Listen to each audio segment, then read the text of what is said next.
السلام علیکم پیارے بھائیوں اور بہنوں، آج میں آپ سے اسلام میں حصول علم کی اہمیت کے بارے میں بات کرنا چاہتا ہوں۔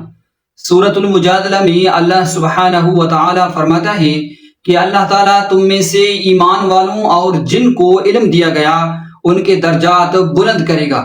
اس سے ہمیں پتہ چلتا ہے کہ اسلام میں علم کو بہت زیادہ اہمیت دی گئی ہے، اور یہ کہ اس کی تلاش اللہ کی نظروں میں ہمارے مرتبے کو بلند کرنے کا ذریعہ ہے۔ یہ یاد رکھنا ضروری ہے کہ علم حاصل کرنا صرف مذہبی علم تک محدود نہیں ہے۔ ہمیں اپنی زندگی کے تمام شعبوں میں علم حاصل کرنے کی کوشش کرنی چاہیے، چاہے وہ ہمارے کیریئر، تعلقات یا ذاتی ترقی میں ہو۔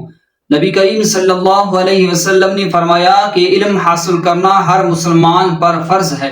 ہمیں خود کو صرف بنیادی باتوں تک محدود نہیں رکھنا چاہیے، ہمیں اپنے علم کو مسلسل سیکھنے اور بڑھانے کا مقصد رکھنا چاہیے۔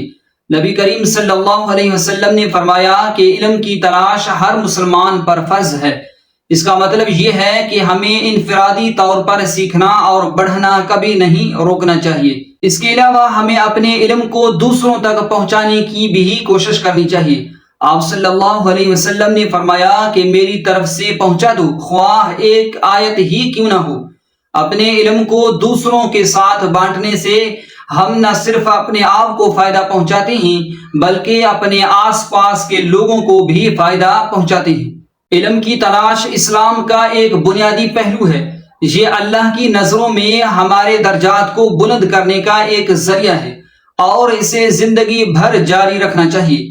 آئیے ہم اپنی زندگی کے تمام شعبوں میں علم حاصل کرنے کی کوشش کریں اور اسے دوسروں کے ساتھ بانٹیں۔